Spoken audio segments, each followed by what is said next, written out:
Hundreds of internally displaced persons who fled from renewed herdsmen attacks in rural farming communities in Benue State, now taking refuge at the Otesa IDP camp with just mosquito nets as shelter.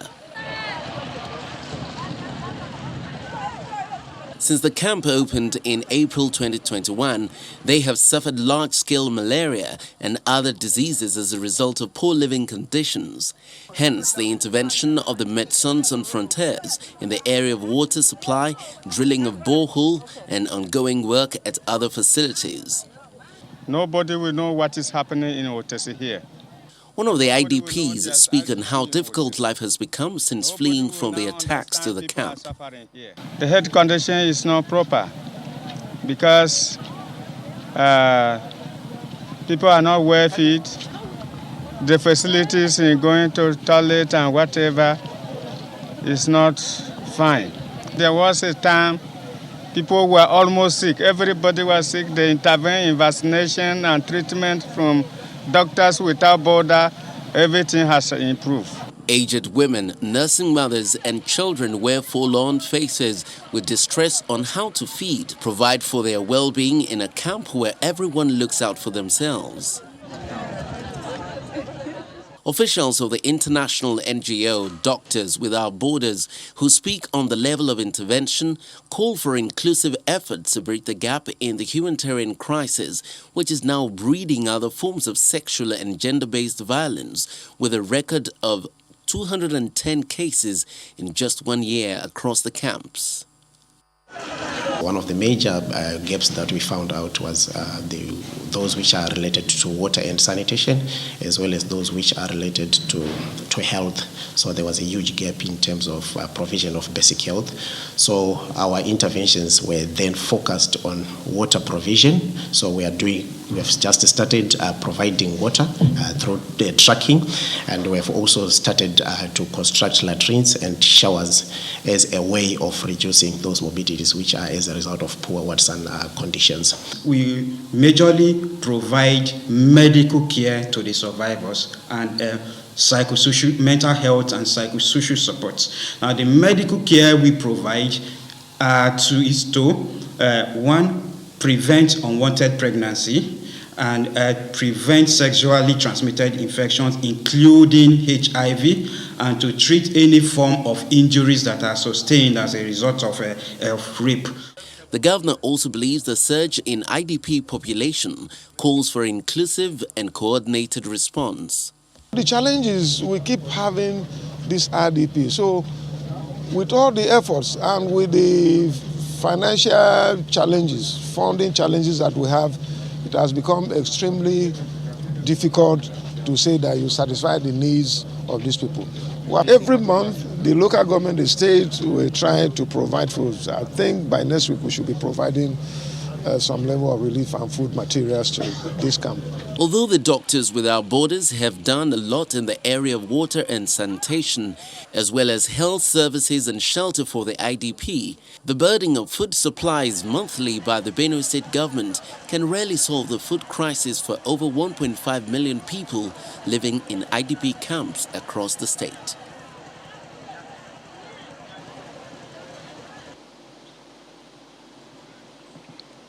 Hello, good morning and welcome. This is Sunrise Daily on a Friday morning. I'm Ayo Makile. And I'm Kayode Okikili. You're welcome to the show. And we just thought to start on that note. I mean, that's just one of the dozens of IDP camps we have across the country. I mean, yesterday was World Humanitarian Day. And, the focus was on climate change and how it affects, humanitarian response and the health of people. Clearly making the need for humanitarian aid and the rest even bigger at this time. But, when you look at Nigeria, well, climate change, yes, we have that challenge as well with desertification and the rest across some parts of the country. But what a lot of people will tell you is perhaps top on that list is the changing climate of insecurity. So at least there's still some sort of climate, as it were, but it's insecurity. And that's why you have a lot of these IDP camps. I mean, we just showed you Benue State IDP camp, one IDP camp in Benue State, by the way, where you have hundreds of people. By the way, these are people that had their homes, their farms, or means of livelihood. I mean, look at what they call home now. Look at what they call their community, their village. I mean, just looking at those pictures is quite, I mean, it's heart-wrenching, to say the least. You know, just how many days ago, we were talking about the fact that birth registration was a problem. And I think a United Nations body also, and a Nigerian who is coordinating that program in Nigeria, said there are about 25 million children in the IDPs like this whose birth have not been registered. Wow. And consequently cannot be planned for. So you would see this kind of thing, and then the program is that over the next 5 years, there's going to be a birth registration process for those number of people. So how can you plan for people you do not know that you have? And that's one of the major issues. Secondly, with this kind of population, how can government plan for housing, for any form of accommodation, or even social welfare for the people that we do not know that they are there? One of the issues raised in that report was that the birth should be captured right there at that very instance. But it's impossible because, of course, in our culture, we do not name children the moment they are born. We wait until another 8 days, and that is a major challenge right there. So part of our humanitarian crisis clearly is as a result of not even knowing the people you ought to plan for. So that is a major challenge that we have. And what is one of the issues around that? Culture. Religion, traditions, our way of life. Those are the things that are responsible for this. I mean, how in the universe does anyone have a home made of a mosquito net? I mean, that's a big question. And, it's interesting, or should I say it's sad, that we're talking about this humanitarian crisis today. But, I mean, you've talked about the projections into the future. These people actually give birth, regularly. So they have children. Those children, by the way, will be raised in that, what you just saw there. Those mosquito nets, that IDP camp. Perhaps they have some little provision for school. I really doubt it, but I know there have been some measures to at least take education to them, some form of health care. So imagine those children, and I know we say this a lot, imagine those children 5 years, 10 years, 15, 20 years to come. Imagine what sort of humanitarian crisis we'll have on our hands when our population would even be larger at that time. So first, I think the solution to this first is, clear insecurity. These people are there because there have been attacks, clashes in their community. So if you can get a handle on insecurity first, then at least these people can return to their homes, return to normalcy in some sense, and of course live a better life, and at least those children can have better prospects in life. So if we don't sort out that issue of insecurity, this is one new reason, if we weren't considering this, to really put our hands on deck and ensure that security is tackled head on. Take a look at figures. $3.2 billion earmarked for the Northeast from 2017 to 2020, $3.2 billion. And I recall the governor of Borno State, lamenting that some of these monies are not even accounted for, and he was saying that these monies need to be accounted for. So clearly, this is also an economic crisis. So insecurity crisis, economic crisis, and that list goes on and on. So I'd like us to just take a moment or even more to look at these issues and just project into the future and ask ourselves, what will become of us, these children, Nigeria, in the next 10 years? And perhaps that will help us to make a decisive action. One of our guests here in the course of the week, talking about insecurity, said, we are actually breeding terrorists.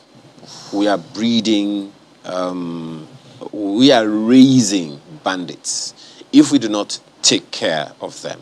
And this clearly, that you have seen this morning is one sure way that we are doing that if we not pay attention to the welfare, to the security and welfare of our people. We are putting the security and welfare of ourselves on the line if we do not protect the security and welfare of our people. It is clear. This has been said over and over again. Let there be no politicization. Let there be no ethnicization of anything that is against the law. We have laws for a reason. We have a people for a reason. Let's protect ourselves, protect our people. It's World Humanitarian Day, and one of the words used by our reporter is, again. In other words, we've been talking about this forever, and we will continue to talk about it. But are we doing as much as we are saying? And that's another conversation altogether. And it is something we need to take very, very seriously. Next is, of course, to look at the papers this morning. The Vanguard newspaper is our first port of call this morning, and it leads with security. Aftermath of meeting with security chiefs. Shape up. I'm not leaving office a failure. Ascribed to the president. Stories on page 5. Quite a load of riders there threatens to rejig security heads if necessary. To announce plans for repentant terrorists. Okay. Battling insecurity in one corner of Nigeria doesn't make it a failed state, says Lai Mohammed. Adds Nigeria can't go Afghanistan way. Views by government officials show they are not in touch with reality, says Afeni Ferry. There are problems, but Nigeria is not a failed state, says ACF.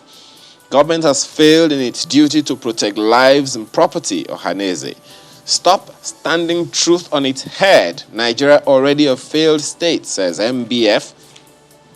And Nigeria near failed state, says ADF. FG downplaying crisis in Nigeria, says PANDEF. Nigeria's security architecture has collapsed. Can insists. All of that packed on page 5 of the Vanguard newspaper this morning. And of course, that picture shows you some of those who attended the meeting, including the vice president. Extortion, e-collab failure, cause of fresh gridlock along mile 2, Tinkan Port. That's on page 7.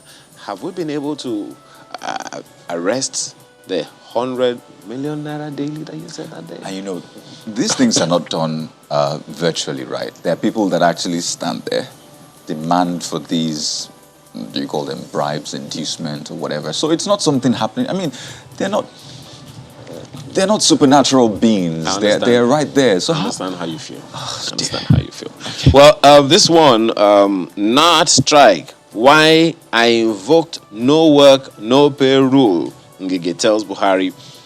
The question is, did he also tell him there has been no pay for no work? So that's also there. Quickly, Mr. and Mrs. Mrs. telling Mr. My father wants you to join the so-called Millionaires Club, dear. I know about that club.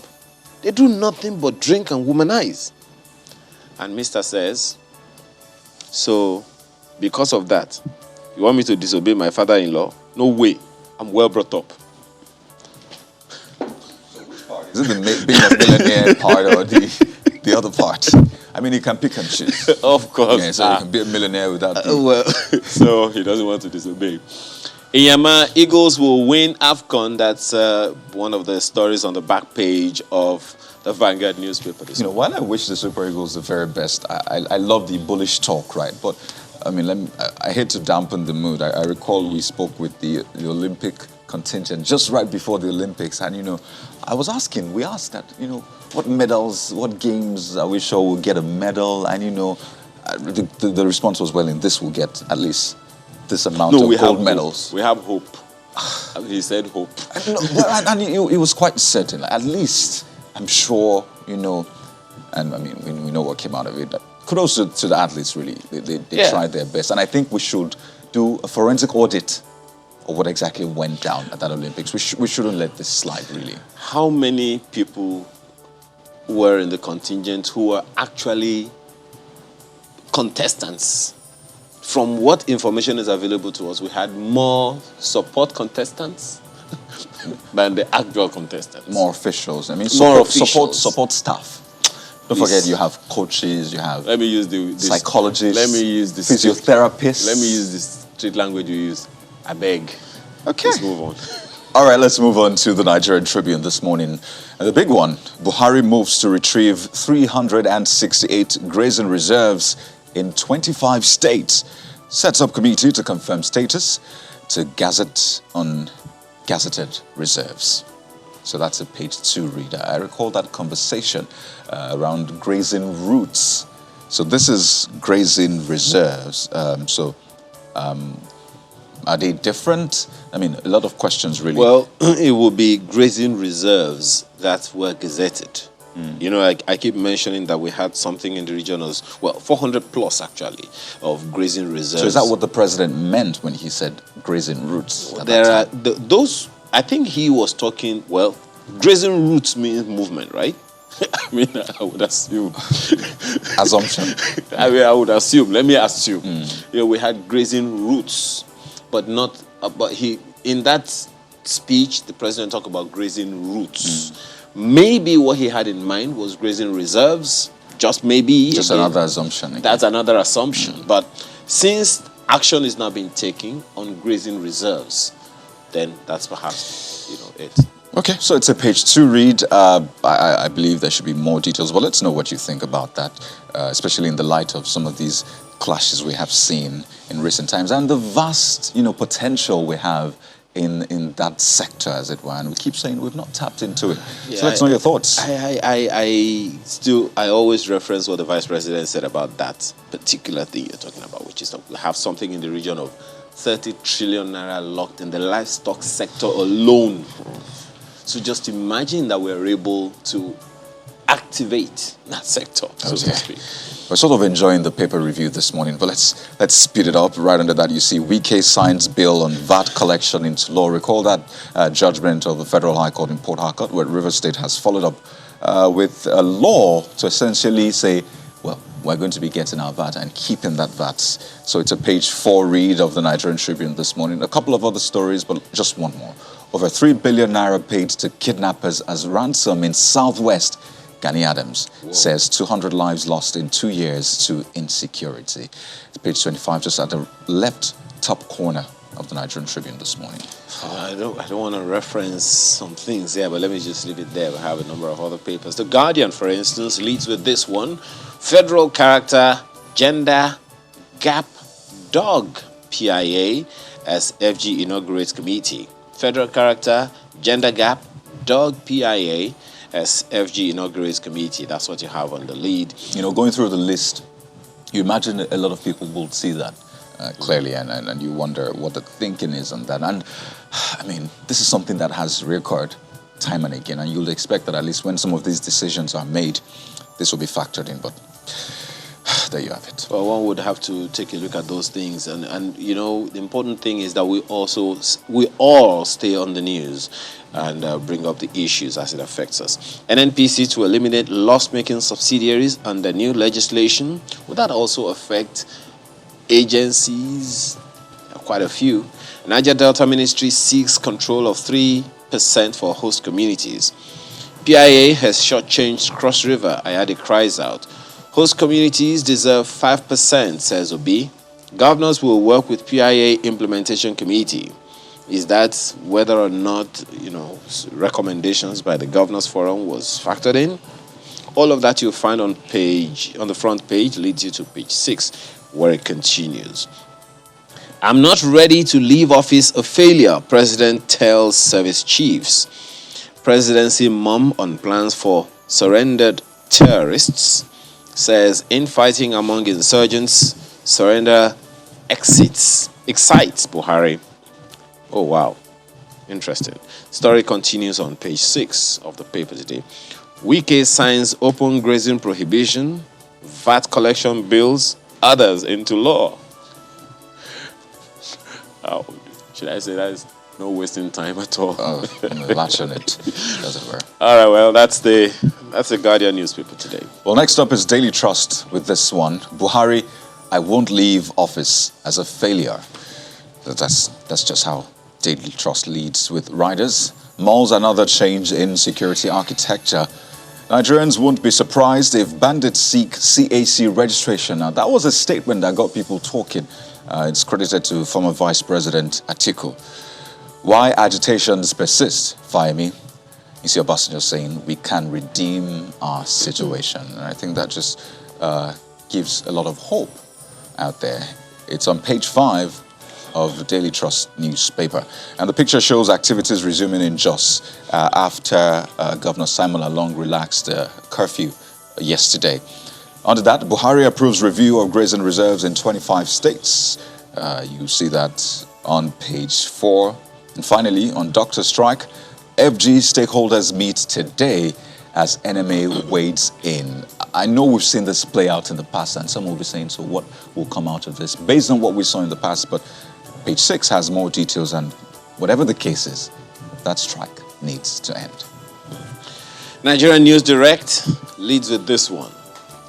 NDDC owes contractors 3 trillion naira. Guess who? Minister of Niger Delta, Babio. That story is on page 3. The first question that comes to my mind, okay, let me take the riders first, says IOC's $4 billion debt delays projects, blasts past NDDC on funds diversion. You know, the first question that comes to mind here, okay, is, so what happened to that NDDC Forensic audit? Forensic audit, not just an audit. What is happening to it? What has happened to it? What will happen to it? You know, so many questions around that one. So how did it, is this declaration Part of the... as a result of the forensic audit? All of that you'll find on the inside pages, hopefully, if it's there, because people would want to know, okay, so there was the forensic audit, and then what? And what has happened to it? That amount, 3 trillion naira, I mean, that's good money these days, right? That's a lot of money for us right now. Okay. Okay. Let me leave it there. Let me leave it there for the Nigerian News Direct. Okay. Pardon, the $4 billion, not the 3 trillion naira. But take a look at blueprint. Buhari to security chiefs. I won't exit office as a failure. That's the big one for blueprints. Commends military on Boko Haram ISWAP surrender. Threatens changes in security architecture if... ... Find more details. And why we can't go the Afghan way. Lie, Mohammed. Okay. It's a page 6-1. Quickly, the Leadership Friday says, and this one is a little chilling, Masari's self-defense call. It's better to buy arms than to pay ransom, says Katsina government. The story is on page 4. That's like, I don't even know where to put that, but that's what you have on the front page there of the paper. I won't leave Nigeria in crisis, PMB says. Our soldiers winning war against terror, says FG. We will not answer alleged rights abuses by troops. Nigeria tells US. All of that packed on the front page of the paper today. Okay, so just one more, the Daily Times, if we have time for the Daily Times newspaper this morning. And it leads with this one. Do we have... There you go. I'll not leave office as a failure, Buhari, and talks about the grazing reserves and widespread hunger among citizens. And there's this one that you might want to see, why airports are being concessioned, Sirika. That's the Daily Times. Okay, well, maybe one of us will find out, well, isn't there a way the states themselves can benefit from that concession? That's not my question to answer. But that's the papers this morning. We're back to take on the issues for the day. Do stay with us.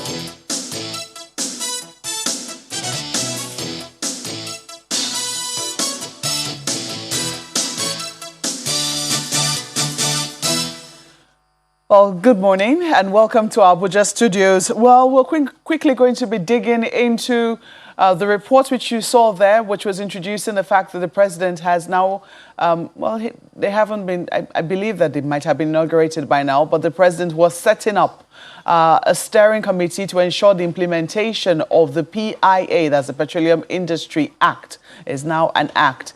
I think we have to get used to saying PIA, no longer PIB.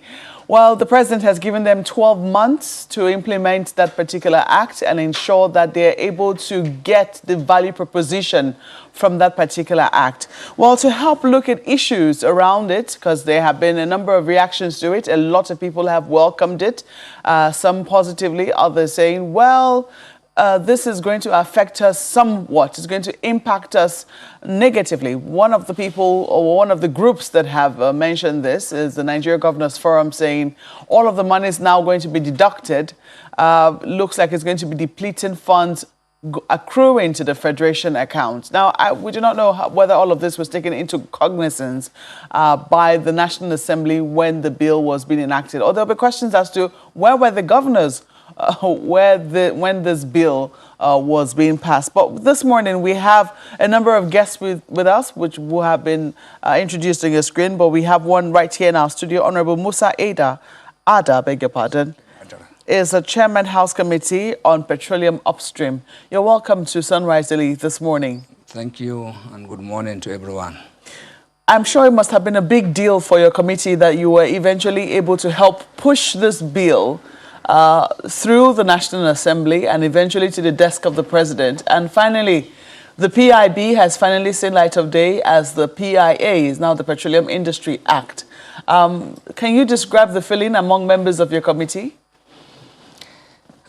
Let me start by saying this. The feelings of the members of the committee is highly elated, not because of anything, but because of the onerous task that we have been saddled with over the years. People like us, like me in particular, who have been in the parliament from 2007 till date, and happened to be a member of the PIB then, and later got the opportunity to chair the Committee on Petroleum Upstream Matters.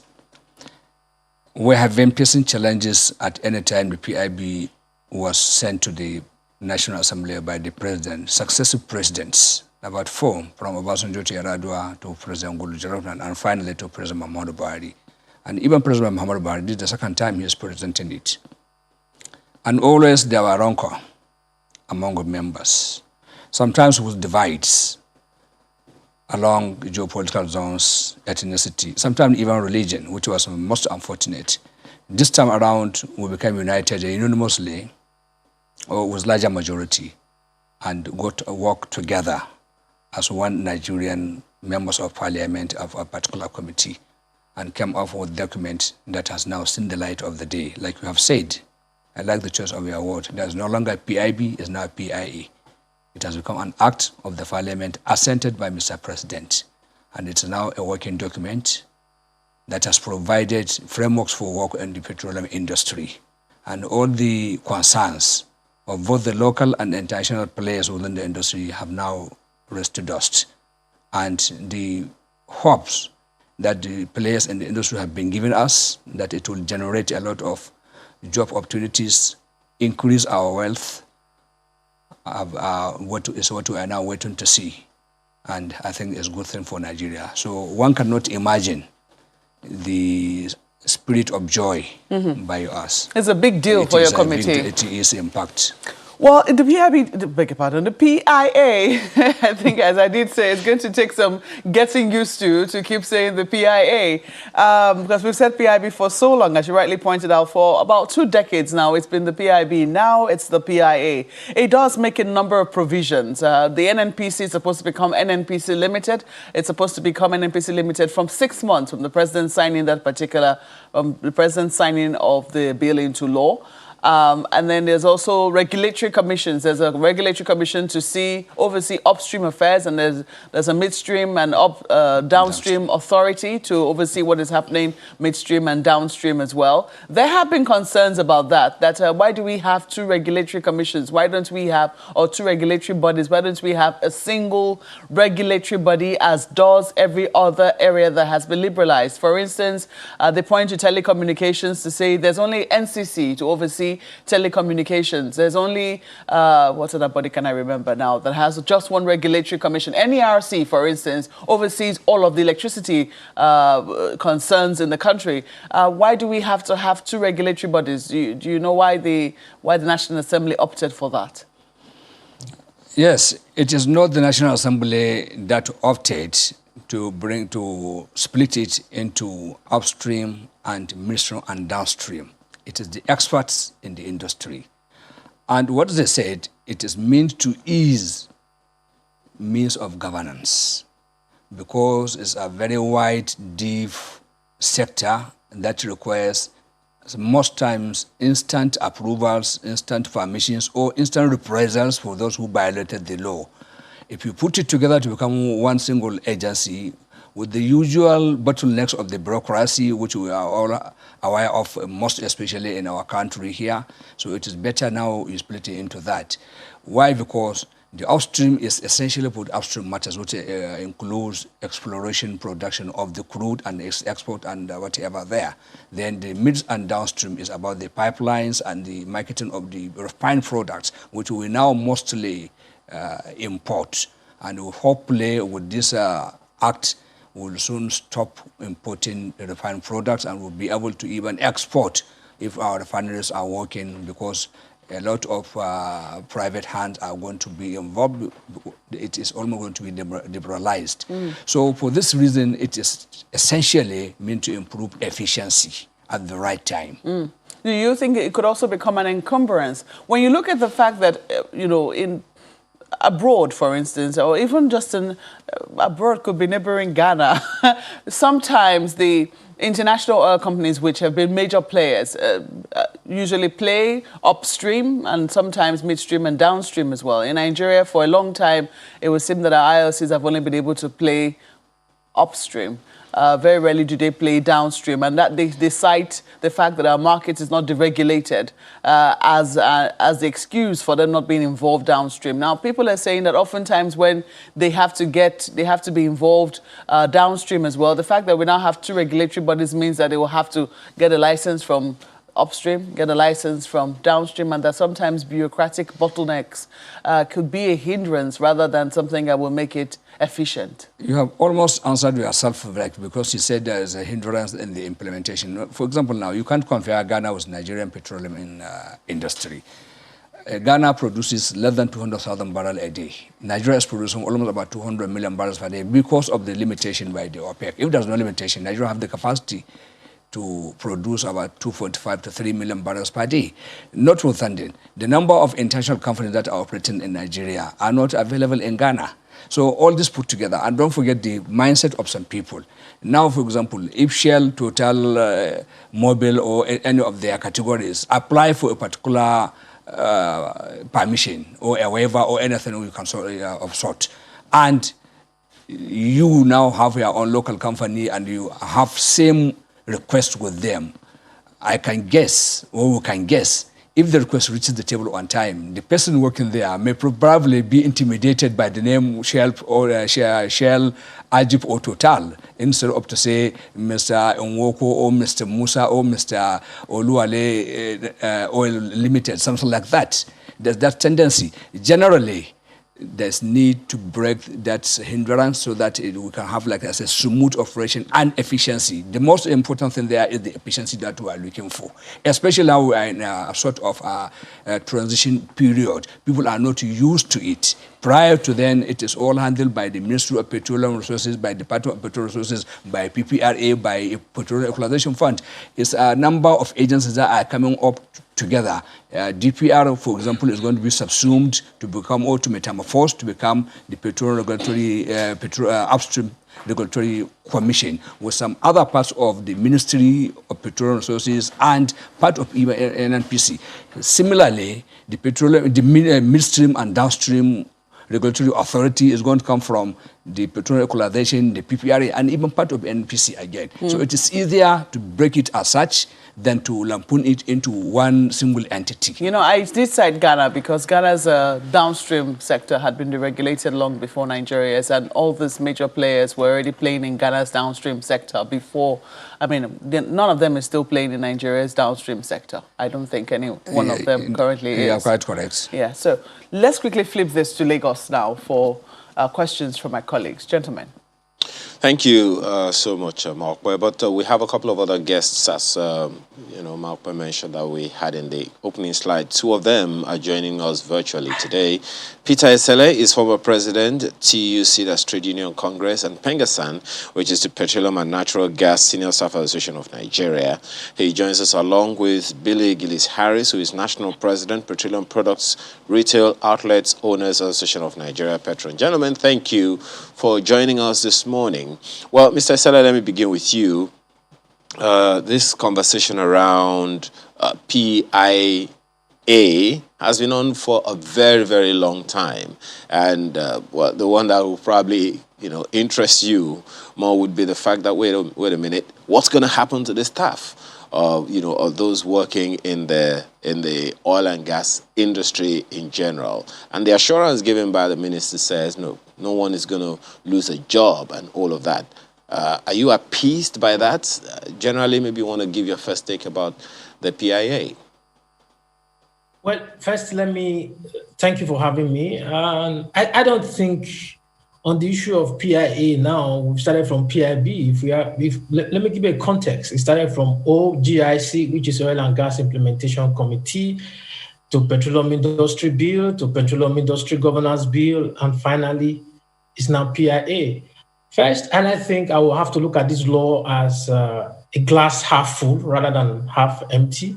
There are challenges that is going to come through the implementation of this law, but it's better off that we have a law to talk about, which means I've always considered democracy to be work in progress. So we have a law to talk about, which means we are better off than where we were before in terms of what will happen in that sector. I think on the issue of workers losing their jobs or not, I think Pengas and Nupeng, they're on top of this. They have been following this from OGIC to PIB to PIGB and to PIA. Pengas and Nupeng were in all of this. So there are areas where they disagree with government, but I think it's not as difficult as we may look at it. But what are some of the areas of challenges? I heard the honorable member of the House of Representatives talking about bureaucratic bottleneck, about the upstream, midstream, downstream.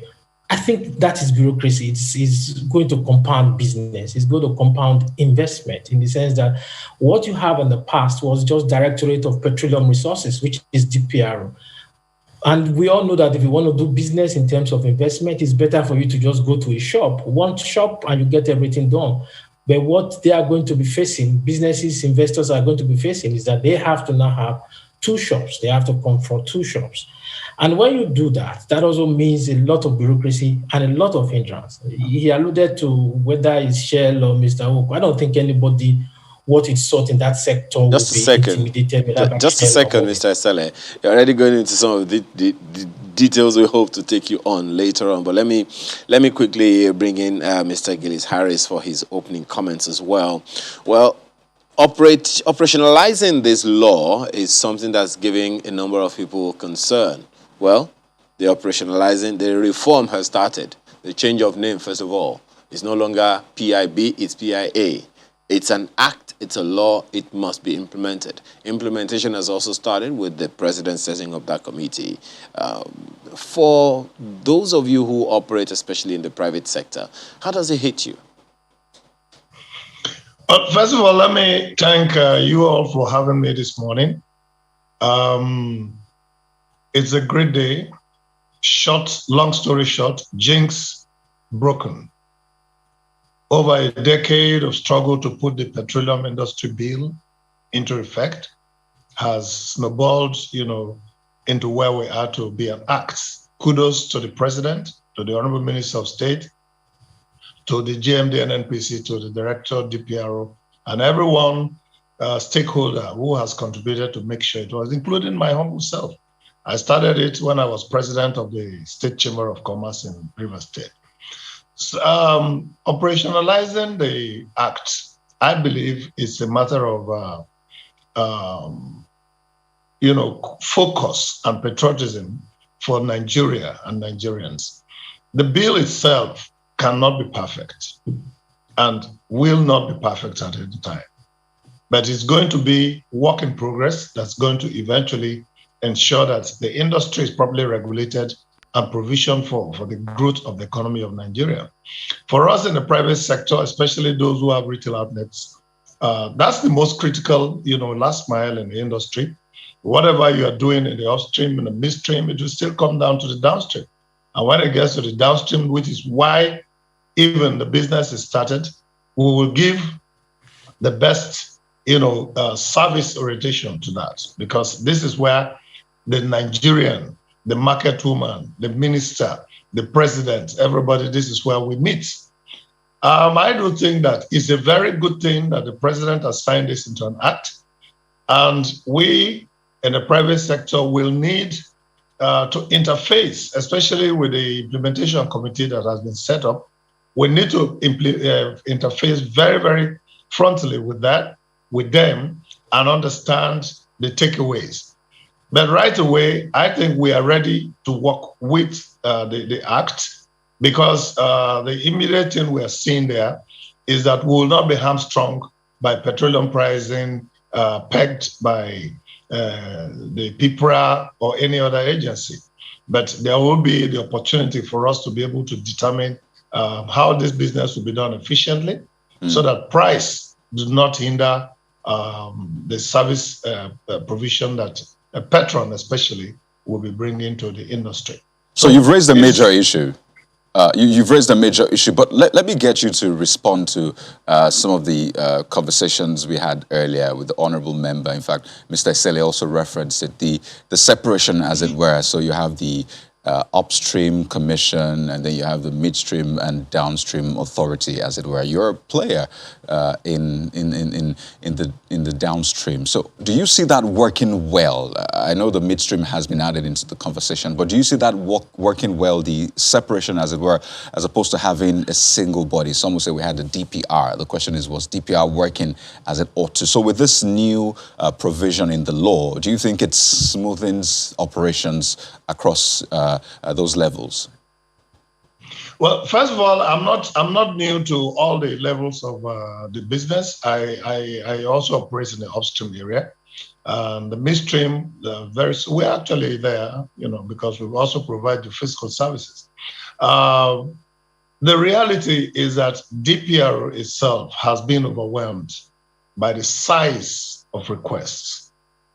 And I really salute, the leadership of DPR since it was formed from just an inspectorate division to today. Especially the current leadership is really, really doing their best to make sure that a DPR becomes a center for business. It becomes a business enhancer. It becomes an institution that encourages business, regardless of some of the prices and charges that are coming up here and there. Of course, we engage them and we try to let them know some of these things may not be difficult for us. Well, now they're going to pass that to an authority. In my opinion, it is best for the commission to be saddled with the total responsibility of the upstream and focus with it. The bureaucracy that is anticipated may not even be there, because there'll be speed in application, speed in reviews, speed in approvals from all upstream activities. And then, of course, when it gets to the midstream and downstream, which is mostly gas pipelines, refined products, it is also better for a smaller, agency, authority, if you call it, to be able to interface with us, because then we can easily go up, apply for a license to run a retail outlet, for instance, or a gas processing plant, or a gas sales retail outlet, and be able to get that done, so that it doesn't also get mixed up with all the upstream operations of what was the DPR before. And then, of course, NNPC is going to be a private sector company now, just like my company, just like Jennifer and Bill Corporation, for instance. It will be the same thing. It's just that they're going to be much bigger because they're coming with more assets. They already have the patronage of the government. But one of the beauty of this is that there'll be no sacred cows, and everybody will be playing on a level playing field. The fact that importation of product is anticipated to be stopped is quite good. We advocate for that. We are insisting now that the midstream and downstream sectors are different, that at least they should look forward to encouraging over 1,000 modular refineries, set up across the country. And that in itself is going to be able to help. Now, when that comes, you can see that the midstream and the downstream authorities will attend to that faster than clogging it with the upstream, operations. So, okay, Mr. Gilisari, I salute. Yes. I'm glad you as an operator, as you said, in the upstream, downstream, and a little bit in the midstream, you have at least shared from your insights, your experience across those levels. So let me take this back to Mr. Esele, because for him, he thinks separating these operations might create bureaucracies. And you started off earlier, Mr. Esele. So he seems to agree with Honorable Ada in our Abuja studio that this is good for the petroleum sector to reduce the bureaucracies, but you don't think that? Well, I don't think so. I'm happy that he says he has just expressed himself that he's an operator, but we are going to be here and see how that works. I'll take you back down memory lane, and if you look at DPRO, what was the problem of DPRO? If DPRO wasn't functioning the way we expect DPRO to function, it's just the fact that DPRO didn't have the capacity. They were not properly funded. There was no proper training. I'll give you an example. If DPRO is to carry out, let's say, a check on Shell, for example, or any of the IOCs, DPRO will require logistics from, when I use the word logistics, I know there are so many interpretations to logistics right now in Nigeria. I'm actually talking about the actual logistics. They will require an helicopter from one of the IOCs. So if you want to regulate somebody, you can pay a surprise visit. So DPRO doesn't have the capacity to do that. So a lot of these things were playing out. So what we need to do, what I think we should have done is, you set timelines. Okay, if somebody apply for a license, for example, that the person must get a response or it must be closed out within 45 days. That would help. Everybody knows that, okay, I'm coming here to apply for XYZ, so in 45 days, I get it. It's just like similar thing that we've been going through in our country. We have issues with police, we create the FCC. We have issues with this, we create other agencies. But if we had looked at it, because one of the reasons why they actually went ahead to create upstream, midstream, and downstream is that there are people who felt that, DPRO was not living up to expectation. So if you feel that way, then why don't we look at, okay, what is the problem? Why is DPRO not living up to expectation, so that we go ahead and fix it? Generally, I think having PIB to be PIA, I think it's a welcome development. I support it, but we have the discipline. I've always said our problem in this country is not law. Our problem in this country is not policies. Our problem in this country is the structure and the discipline to follow through. It's interesting, Mr. Esele, that you mention laws and the agencies. You talk about the DPR, for instance. The DPR is just one of 13 existing regulatory agencies, all made from 12 different laws, in our nation, all operating within the governing, so to speak, the petroleum sector, the energy sector, before the advent of this PIA. Now, for instance, if we take a look, and I hope we'll be able to see it, okay, these are some of the regulatory authorities that you can see on the screen there. Nesria, is born out of FEPA and a number of others like that, the National Oil Spill Detection, and on and on and on and on and on. These agencies, there are 13 of them. Now, I'm just wondering, if we didn't really get sufficient action from these agencies, it will seem, because 13 agencies, one sector, and we still had all of the challenges that we have. How optimistic are you that in administering this PIA, well, at least there is a segment on administration in the law, we will get, desired results? It's a tough one, because if I'm to go back, as Fela would say, water kills somebody, but that does not mean you will not drink water. So we have to have hope, because what we have now is we have to lean on that hope that, okay, let's hope that we'll get things right. All right, well, just a second, Mr. Esele. Please don't forget your thought. Hope. But how significant will that be in implementing some of these things? We'll take that on when we return from this break. Do stay with us.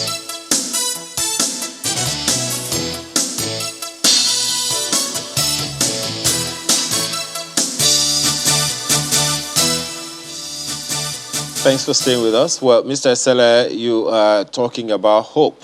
13 agencies governing the petroleum sector before the advent of PIA, and we had what we had. And you say we should have hope. Why?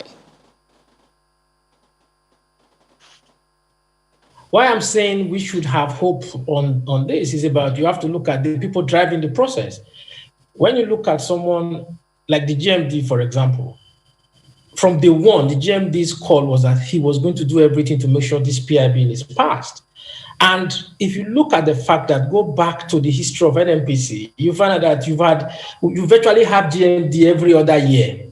If you go back to its history. So one of the things that you need to carry out anything is you have to be able to know the person who is driving the process has the capacity. So if we put round pegs in round holes, then I will be very, very hopeful. And then the politicians should also mind their politics and take politics out of business, allow technocrats do what they are there to do. Because when you have an example, most of the challenges we are talking about is strictly politics. Politics of interference in what an NPC is doing. So let's hope now that if an NPC becomes a limited liability company, let's hope that will get better. Even though I have also had reservations that why do you have to put 60% in Ministry of Finance? Because that's what gives room for politics to be involved. And that is why you heard me when I said from day one, is I'm looking at this law as half a glass half full. Now, if you have people who are running the business, and these are technocrats who are competent, who know what they are doing, then we'll be very hopeful. But if you look at the entire 13 agencies that you just brought on board, you are going to find out that they've not been able to do what they are supposed to do because of politics, whereby you have to bring somebody. It's just as if you are bringing a carpenter to give somebody an injection. So the role of a doctor must be played by those who are trained to be a doctor. So what I am advising is that while we try to implement this act, we must ensure that the right people are in the right places. The governor of CBN has a tenure. Whoever is in NCC has a tenure, but the GMD of NNPC does not have a tenure. The reason why is that they don't want a GMD of an NPC to have a tenure. The GMD can come to the table now and tell you this is the plan for the next 5 years, and they wake up tomorrow and it's announced on television that the GMD has been removed. So when you have things like that, you also now have policy inconsistency, and you also have people who cannot now drive the process. So my own disappointment with the act is that I also expect that the the GMB of NNPC also be given a tenure so that he can put his plan together and say, okay, this is the process, this is where we are going. I think so far, a lot of people have expressed optimism, and they've pointed out a few, issues they have as well, just as you have done. And I think it's quite important, really, so we can project to the future, see the hurdles and potholes that we might need to avoid. So let me take this back to Mr. Gillis Harry and just explore something he mentioned earlier about competitive prices at the downstream, deregulation, and what have you. And I recall that some months back, Nupengasan, that's a combination of Nupeng and Pengasan, raised, concerns about fuel import license for refiners in the country. And for them, they said that this provision will stifle price competition and leave pricing to be solely dictated by a few local refiners. Just as you said, you operate a little bit in the midstream where we have, local refiners. Do you have concerns? Do you share these concerns? What do you see playing out? Well, I share those concerns very deeply. I think that we should advocate for liberal, participation in the business. We should not allow just only few people that are so mentioned to be responsible to import petroleum products of any kind. Associations like ours that is representing over 39,000 retail outlets in the country and about 15,000 dumps should also be given the freedom to be able to import. And most of our members have the capacity to do so. So I think that we need to make sure that there is a level playing field at all levels. You know, NNPC Limited. With that, if you don't mind me butting in, Mr. Gillis-Harris, is that there are concerns among some sectors that it would automatically and naturally raise the pump price of fuel. And, well, while some are, confident or at least hopeful that the prices will come down over time, the concern is that the immediate impact will only worsen the economic realities of the average Nigerian. Well, I do not disagree with anybody for having such concerns. What I'm trying to say is simple. If petroleum pricing is allowed to fall within the control of market forces, it will be much better for Nigeria. It will be much better for the economy. However, for every, adverse economic... Mr. Gillis-Harris, my apologies. Are you suggesting that there is going to be a hike in fuel prices? That if that happens, the fuel prices will increase? Well, in reality, it's not going to be a yes or no answer, Mr. Chevrolet. Let's look at it that I imported 1 liter of petroleum product for 500 naira. Would you advise that I should sell it for 499? You certainly will not. So the price that is invested in ensuring that you have petroleum products in your retail outlets to run the economy, to drive the economy, because that's the source of the energy. We should be, priced fairly. The only issue here is that it should not be done arbitrarily to the disadvantage of Nigerians. And the other point I wanted to make is that if we envisage that there's going to be a price hike in petroleum product, there should be an economic, engineering that should be able to provide for some sort of cushion in ensuring that whatever prices that are impacted, whatever adverse economic impact that's coming in because of price increase of any kind should be, mitigated by some other, like food, like transportation, and so on and so forth. But the fact that NNPC has been bearing the responsibility to fritter away about 120 billion, naira, daily, monthly, weekly, it's not helping the economy in any way. Okay. So, all right, Mr. Gillis-Harris. Well, that's noted. Let's take this to Honorable Ada now, who's been having this conversation with us in Abuja as well. Well, Honorable, you've been listening. I'm pretty sure you would want to respond to one or two things. But what I would like to ask you before handing back over to Markwe is, there are 12 laws that govern the petroleum sector before now.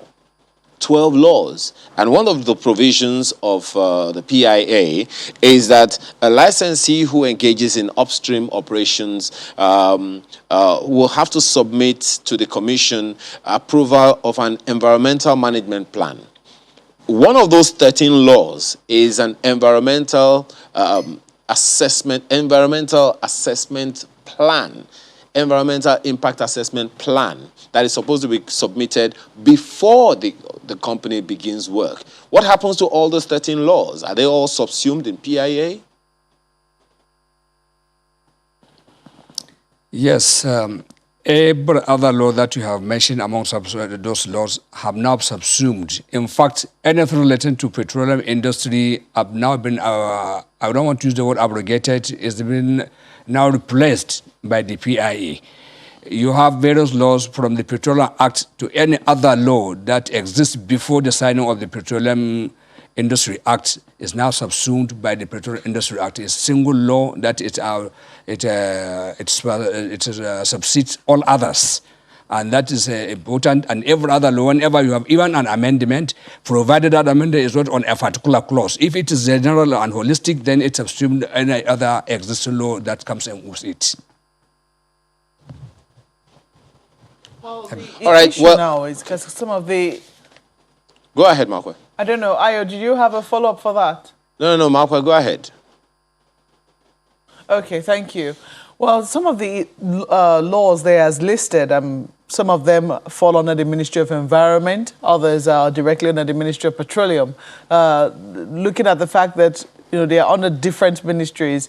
Will we see some of them now being taken over by the Ministry of Petroleum, or will they be under the regulatory commissions as, well, commission and authority as being set up by this particular law? Is it very clear? What I've told you in private, I'll tell you publicly here. It is not going to be, there wouldn't be any overlap in there.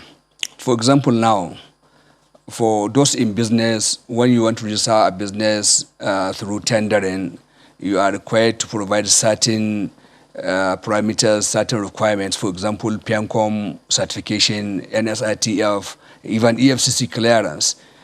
You go to various agencies and obtain those. Then now you come and have your company profile before you tender to qualify for any technical tendering. So I want to believe equally here, if you are expected to bring an environmental impact assessment and that agency exists and the agency is under a particular ministry, for example, Ministry of Environment, now you go there and obtain the environmental impact assessment and give it to the Petroleum Upstream Commission or to the Regulatory Commission, whatever it falls within. And I'm sure there they will also put an office that will verify whatever is brought to you. And as time goes on, we are now in a transition. I believe as time goes on, they will be able to have a unit that will take care of that, and they will employ experts within the area to come and work for them. I hope that what will happen. And law is ongoing, it is subject to amendment. At any time, if a lacuna is observed, somebody either from the parliament or from the executive side can bring an amendment to particular lacuna to remove it in order to strengthen and smoothen the operations of that act. Indeed. Well, the implementation committee has already been inaugurated and they are already set into work. They have 12 months to ensure that this works. But, some people just were wondering how, if under the law, there are already provisions, penalties for spillage and things of the sort. And oftentimes it is the Ministry of Environment, NESRIA that looks at this kinds of matters. Are those bodies going to be incorporated somewhat into the Ministry of Petroleum now, or are they going to be under the major regulatory commissions as set out by the law? Let me say this to you. Just yesterday, I was discussing with an expert in the industry who also happened to be a member of the implementation committee. I raised this question to him. In the structure provided by the Petroleum Industry Act, you are going to have 2 EDs in each of both the commission and the authority. I now ask him, what is going to be the nomenclature? Petroleum Upstream Regulatory Commission is supposed to be a commission. And if you have a structure that says executive directors, it means you are going to have a DG or you are going to have an MD, which I don't think so. All the commissions have executive vice chairman or they have executive chairman. So in this circumstance, there's need to look at that. And what he agreed with me, yes, there's need to look into that and come up with a structure that is most applicable, even if it is only for the nomenclature of title. It's important because you cannot have an executive director under an executive chairman. For example, the NCC now, they have executive vice chairman and executive commissioners. So I opined to him that you need to come up with this. If you are going to have executive directors, then it means you are going to have an MD, and you can't have an MD in a commission. We don't have any commission in Nigeria that is the headship is titled the MD or the DG. So these are some of the things that we are just raising here. As I said, the implementation committee is their own is to go and look at what are the possible challenges, what are the lacunas left by the law. And they will be able to advise the president to come up with an amendment to rectify such anomalies. And that can be done within a very short time. That's not going to hinder the passage of the act or the implementation of the act. There have been assurances from this particular passage of the PIA that there will be no jobs lost, that somehow all of the agencies, even including Petroleum Equalization Fund and a number of other agencies, Triple PRA and all of that, will be subsumed under the new companies that have been created and the regulatory bodies that have been created by the Petroleum Industry Act. However, these are the 13 bodies that would somehow lose relevance or go into extinction somewhat. Are they also covered by this assurance that no jobs will be lost? Certainly. They are not losing relevance. It's just moving from where they are to where they will fit better For example, now, if the PPRA and the Petroleum Equalization and some part of the NNPC, for example, maybe the Petroleum Product Marketing Company, are going to come together, still the work remains. It is always a structure there. And that may be for the purpose of putting everything in one shop and reducing democratic bottlenecks, and at the same time reducing the overhead cost. Aren't we being political by saying that no jobs will be lost? I mean, because there'll be questions about efficiency. If what we're also trying to be is efficient and have and streamline everything, isn't it political for us to say that, no, it is, we're going to be efficient, but nobody's going to lose their work? There shouldn't be any job loss or any job cut. Why? Because as it exists now, there's no overlapping in their businesses. What Petroleum Equalization does not interfere with what PPRA or what PPMC does. So it's a matter of you are having everything under one roof, but with various line officers and desk officers. If, for example, whichever among the three agencies that subsume to become Petroleum Regulatory Authority, whatever comes there, the person doing price regulation in the PRA with hitherto will now come to the regulatory authority to do the same line job that he has been doing there.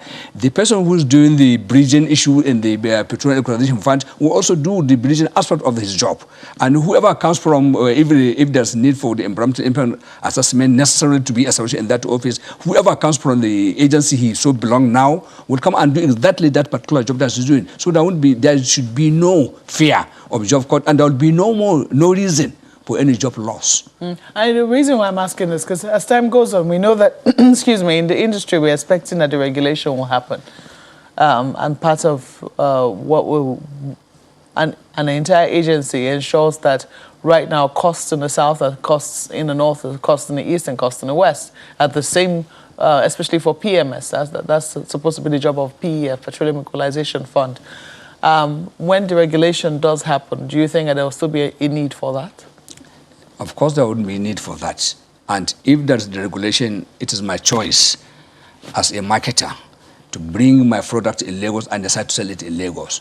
Or it's my choice to bring my product in Lagos and decide to take it any other part of the country and decide the price I want to sell. If I'm making a profit of 2 naira in Lagos, and I think if I take it elsewhere because of transportation, the margin will be 1 naira. It's my choice to do that. Until now, don't forget, most of productions of consumables takes place in Lagos. And I don't think the prices of, let's say, Dangote sugar or let's say Labour Brothers Lipton tea, the difference is not several between how you buy a packet of Lipton in Lagos and how you buy it in Kano or you buy it in Akwa Ibom.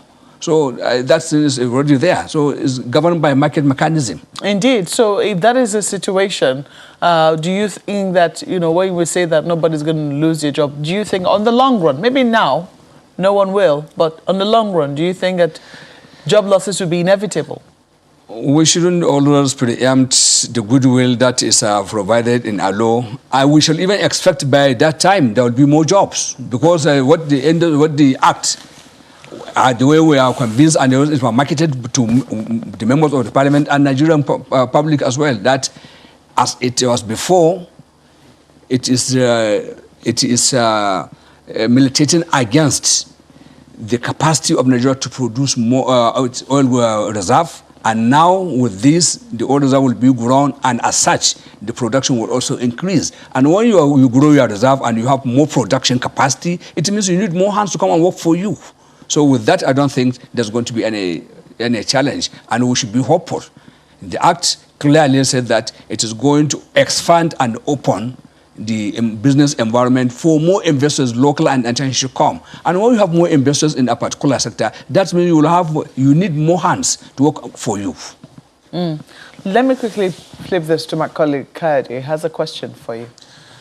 Well, thanks, Mark. Well, Honorable Ada, it's interesting you mentioned states. You referenced some states. And you may have come across reports that governors were not quite happy with some sections of this law that we're discussing. And in fact, the report says that they actually were trying to, liaise sort of with the presidency and the National Assembly to take another look at those sections just before the law was assented to. And the thinking was that some sections favored the federal government over state governments, as it were. And of course, this has to do about monies, the federation accounts, which is a big deal, by the way, and I'm sure you understand that. You have earlier said that all stakeholders were carried along. To what extent did that involve state governors specifically?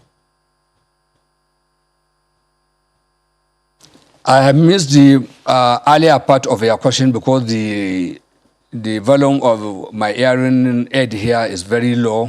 I just had the last one. If you can come again, please, it will help, or I will respond from where I had you.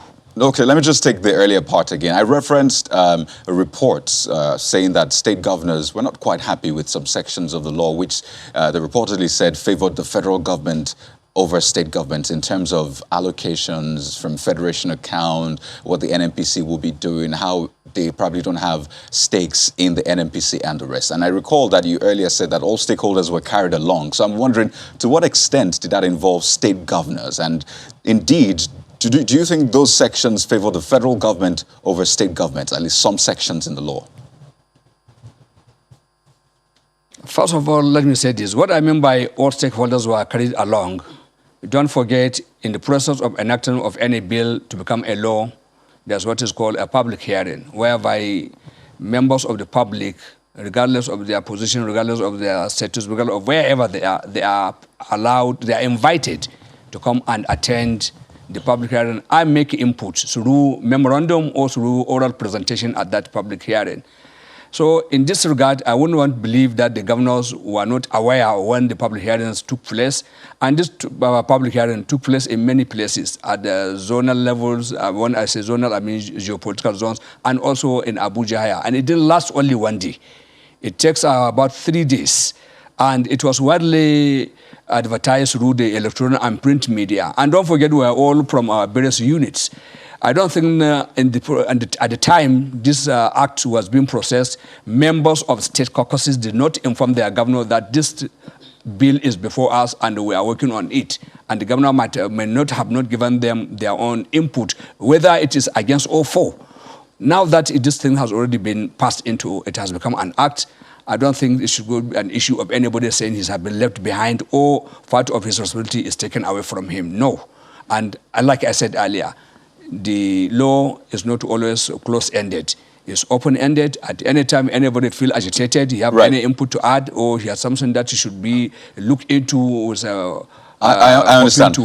Quickly, Honorable Ada. Exempt it from the process, he can always make an amendment. Okay, quickly, just to sort out that area, to what extent then does this law carry states along? To what extent are states going to be participating in this law when it is implemented? When you say to what extent the states are going to be carried along, I am a bit confused.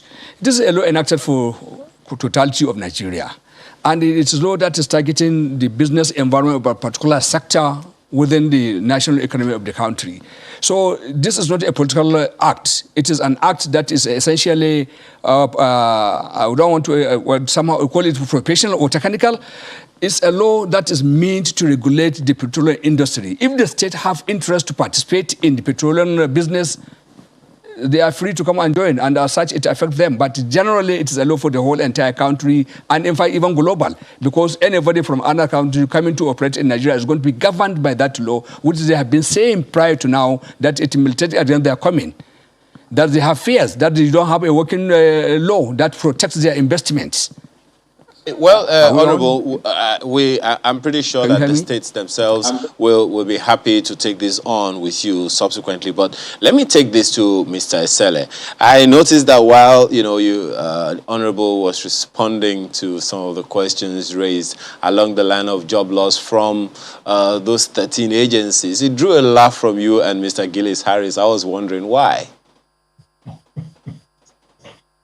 Well, first, I will still commend the National Assembly for giving us an act.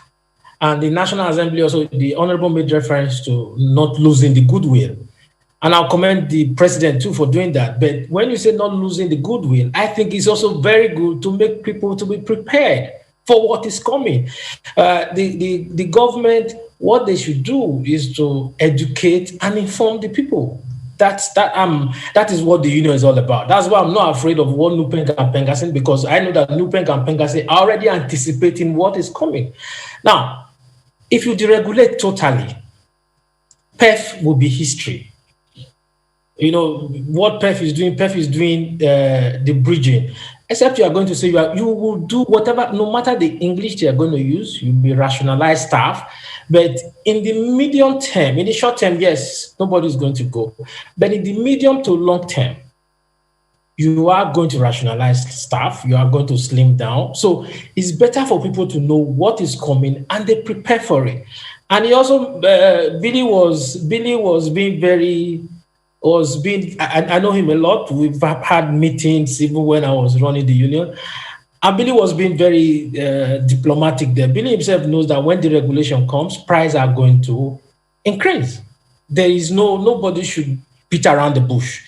And one of the reasons why prices will increase, somebody will tell me that prices will also go down.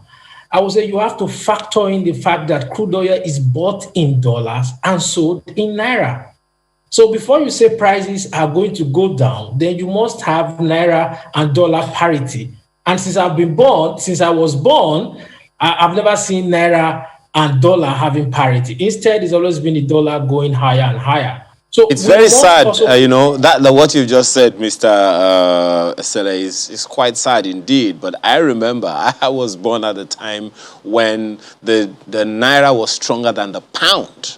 But I mean, we'll come. That's another day, another conversation for another day altogether. Well, let's also have your last take on all of this conversation, Mr. Gillis-Harris, especially in the light of the fact that this has to be operationalized. And it's pretty much saying the petroleum sector is now squarely in the hands of the private sector. Even the NNPC will be a private sector participant.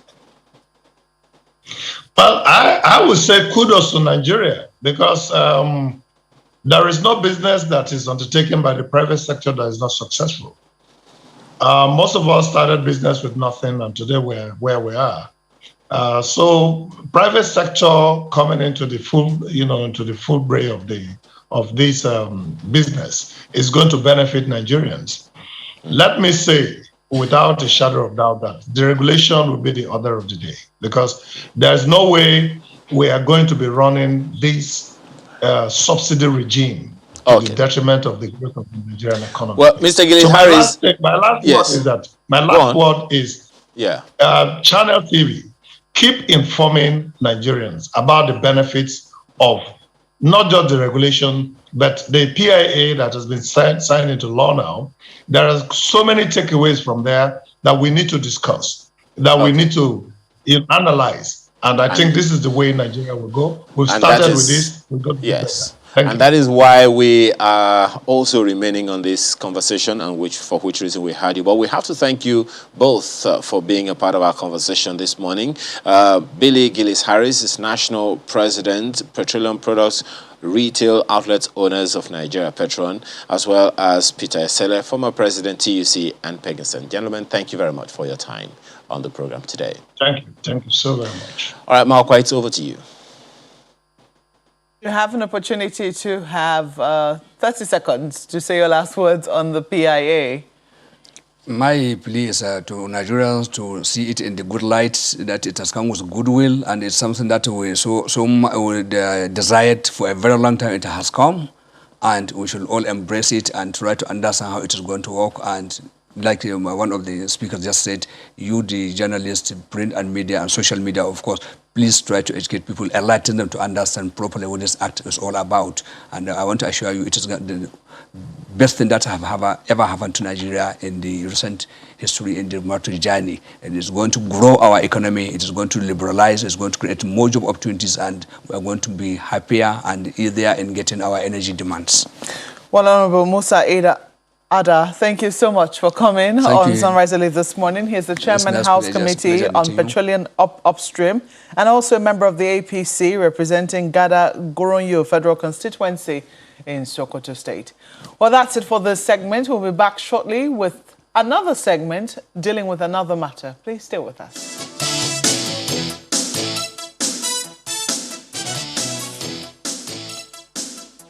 So just in case you missed some of those reactions to issues of national importance, there you have it. And we'd also like to hear from you as well. I mean, building any nation is meant to be collective responsibility. But we're shifting gears, as you have seen, to issues around security. Yes, the president met with the service chiefs yesterday and some issues came out, even though some of the nitty-gritty, the fine details of that meeting might not be out just yet, but at least we have some insight into what exactly played out. And to shed more light and discuss that, we have joining us via phone Mr. Adams Abu, who's a former Assistant Director, Internal Security, Addis SSS, is also a fellow International Institute of Professional Security. He joins us via phone this morning on the program. It's great to have you, Mr. Abu. Now, ever since the president last met with the service chiefs, there have been various security incidents. And I mean, a lot of Nigerians will be wondering, what do you think will be top on the list of discussions at yesterday's meeting? Well, thank you. Thank you very much for the opportunity to be here. As we all know, the president has been away for quite some time, notwithstanding the fact that he was receiving briefing while there. They have come to tell him face to face what they have been doing. Certainly the successes they have recorded in some areas, and then particularly the upsurge of surrender that we have had in the Northeast, and then the challenges that we still have. We still have so many of our pupils who are in hostage. They will certainly brief him what they are doing and challenges that is likely to hamper them, and what would they be doing to sustain the tempo that we currently have. Certainly they will discuss those issues, and areas that they believe that government must still come in to empower them more so that they can do more than what they are doing. They will certainly discuss those issues. And the president will also discuss with them his own expectations based on the expectations of Nigerians, whether we like it or not, notwithstanding whatever we are having. We are still having a lot of challenges. You can see what happened in Jos area. That area is still tense. Benue is still not yet as peaceful as should be. Even Zamfara is not as peaceful as it should be. And so there are so much for them to discuss. Based on their own discussion from their intelligence board, certainly they would have met even before they met the president. So I think their discussion will center around those areas. And of course, let us not forget the big one that just happened of recent, the impact of the Taliban's takeover in Afghanistan. Afghanistan. Right. What will it have on our own in our own situation? Because is it going to embolden our own terrorists to intensify actions and so on and so forth? These are issues that they will discuss. You know, interestingly, Afghanistan is about 6,000 kilometers away from Nigeria. But I mean, with the way the world is right now, you can't rule out some of the effects of what played out right here in Nigeria. Yeah. So the NSA spoke about some of the issues that, were raised. And, a statement he made has been generating a lot of reactions, saying the president will not leave office a failure. And clearly that implies that at least there's a marking scheme of sorts, perhaps from Nigerians. And you reference those expectations. Nigerians have expectations. So if you could maybe let's project the minds of Nigerians, what do you think is that marking scheme that Nigerians would use to score the president security-wise, particularly security, from now till he leaves office? Well, our masking scheme is obvious to every Nigerian. We want to be able to travel across this country without being waylaid by kidnappers. We want to move anywhere we want to go to without being waylaid by unknown gunmen, without being waylaid by terrorists or bandits. We should be able to go to the farm and farm without being accosted on the farm or massacred, without our women being raped. I mean, those are our expectations. Now, the president has been there for the past 6 years, yes. And Nigerians don't seem to have believed that we have achieved so much in the area of security. But one thing I want us to know is that the challenges that we have, apart from our own internal factors, There are so many factors in the international community that is worsening our security challenges. If we take a typical example of what happened in Afghanistan, you can imagine a Ragmatak soldier of about 70, overpowering 300,000 U.S. trained soldiers with all manner of logistics and intelligence infrastructure backing them. But that don't give us one message that if the people are with the fighting forces, the people are committed to it, they will succeed. You can see that, and that is why Nigerians must wake up now to support our fighting forces instead of allowing the local populace in the theaters of war to have sympathy for the insurgents. That is where the danger is. That's the lesson I want us to learn from. So Nigerians are expecting the president use every strategy. I mean, there are some of the challenges that we have we need to move in with political solutions. Nigerians have always talked about, if you look at the challenges that have been in Plateau, it has been there for over 20 years. And it's because we've not been dealing with it the way we should. And it has moved towards Benue and so on and so forth. And even Zamfara is not a place that started today. I remember in one of my presentations, I think 2012, in one of the security conferences in Abuja, the Commissioner and Attorney General of that state was there. And he raised this issue. And up to now, they have not been able to, then they were not able to deal with the situation intensely, and it has metamorphosed to what it is today. So that's the issue, Mr. The president must put everything in place to ensure that Nigerians have adequate security before he leaves office. It's not just by talking. Yeah. We want to see it by working. Now, but for some of the things that you have said, especially given the fact that, as you also highlighted, there are some of these issues are happening in pockets of areas all over the nation that have been on for decades from what you have just said now. I'm wondering, is that a responsibility for the federal government to take on, or isn't there anything the states, governments, or the various localities themselves can do to stem this tide? You see, everybody has a responsibility. Everybody, okay, let me say government at all levels. Well, when we are talking about, for instance, unemployment that has degenerated into security threat, how much are the states been? The states over the years have been doing to encourage, providing enabling environment for investment that can provide employment. I give you a typical example.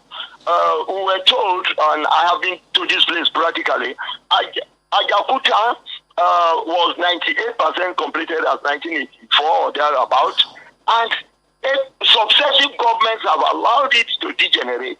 At that time, there were also about 7 steel rolling mills across Nigeria. I'm just using that as a single example. And all the Oshogbo, Alaja, Katsina, I think Jos, and so on, all of them went down the drain. And so we have not been doing that much over the years. However, we are saying that the failure of the past, we should not allow it to continue now. And that's why each time people tell me... Sure, Mr. Abu, that doesn't happen. That's the question now. Just as you have said, some of these issues have gone on for years, for decades. Yes. And this it predates 2 governments. It predates 3 governments, at least 3 different administrations in some cases, especially for one-term governors and all of that. So how do we... nip, well, it's already a full-blown flower, as Marquez would say. How do we arrest the situation when most of these things, most of the issues are sentimental? As opposed to even, not even talking about the insurgency and all of that, which is more philosophical. How do we deal with some of these issues without the people having a buy-in? That is exactly what I am saying. For instance, we are looking at 2023. Will Nigerians, by their own contribution to bringing back sanity into their system, turn back money bags?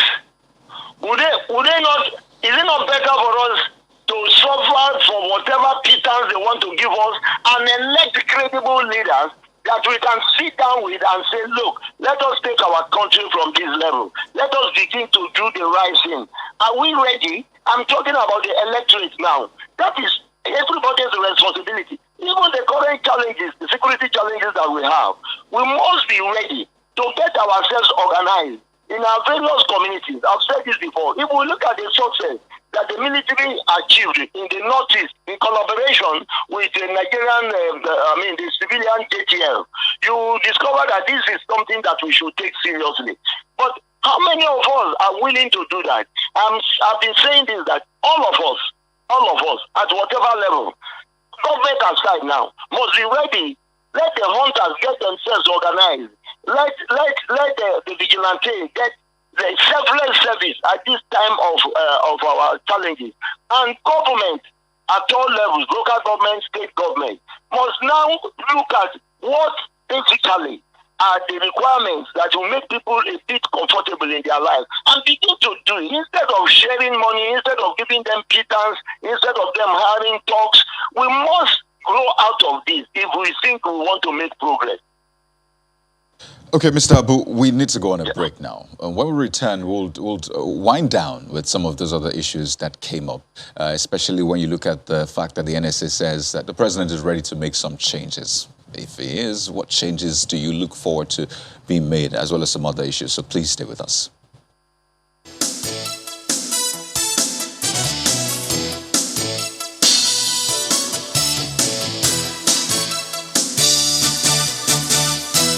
Concluding moments with Mr. Adams Abu. So in terms of changes, I mean, they say change is the only constant thing. What are the changes you look forward to, maybe the president, state governors, whoever is in charge of security? What are those changes you're looking forward to them making so we can at least tie those loose ends better?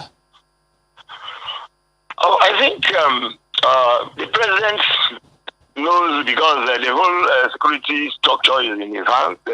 Governors cannot make changes, or neither local government, but it is only the president. And based on the report that he has, or he will be having, whoever he thinks that he needs to change for us to be where we want to be, he is free to do that. But let me say that let us not think that the changes are the only thing that brings improvement in services.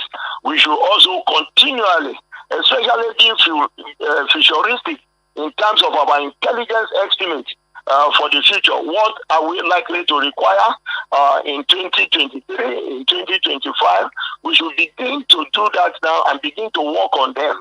And what kind of training our security personnel are supposed to have, and what kind of collaboration are we looking at from the civil populace? How do we begin to articulate it? Have we had that program, and have we delegated the appropriate government agency like NOAA to begin to propagate that policy? Those are things that we should begin to do. But and let me add this, every Nigerian must be involved in one way or the other, selflessly for that matter, because if you are looking for anybody to pay you for it, you are not yet ready for the kind of challenges that are with us. We must be committed to it. And I think that's a fantastic place to land, Mr. Abu. Would like to thank you so much. It's been a pleasure speaking with you, Mr. Adams Abu. As a former Assistant Director, Internal Security at SSS, also fellow Institute of Professional Security, that's International Institute of Professional Security. Thank you for your time this morning.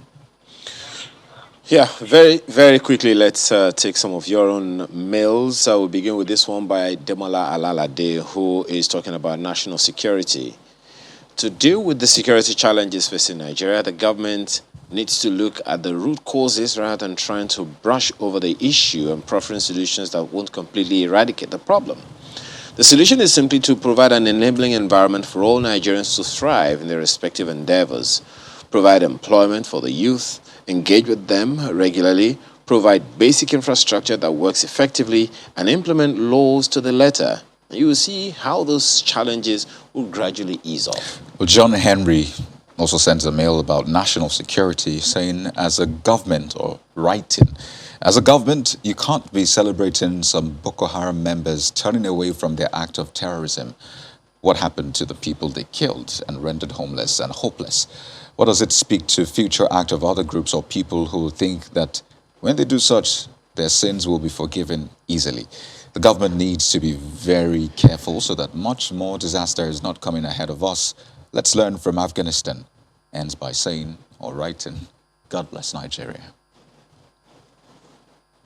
Well, Festus Akimboyewa is talking about the PIA, and he says the good, the bad, and the needful. That's how he titles this one.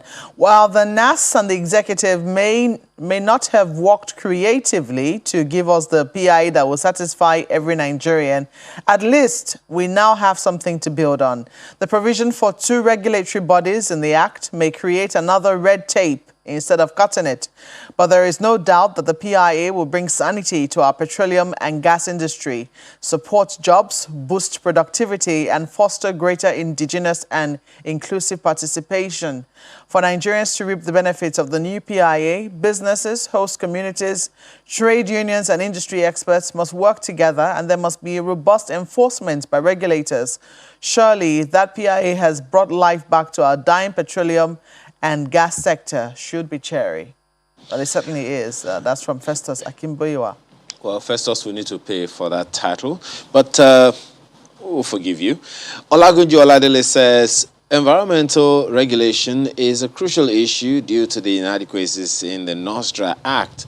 It is a concurrent matter to regulate the environmental impact of the oil and gas operators, while there is also operational and regulatory friction between the federal and state governments. Take a look at Professor Chris Anakana's mail on Petroleum Industry Act. It says, Petroleum Industry Act is not going to become a magic wand that will turn Nigeria's economy around if we don't diversify the economy by investing in agriculture and SMEs, cut interest on borrowing to single digits, availability of energy, cut the recurrent expenditure, multiple taxation, and fix security. I think he's been consistent at these points. Absolutely.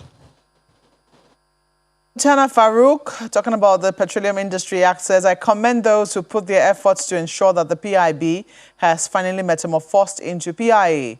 However, it may have a severe economic challenge to the poor masses and the SMEs if it is not properly executed.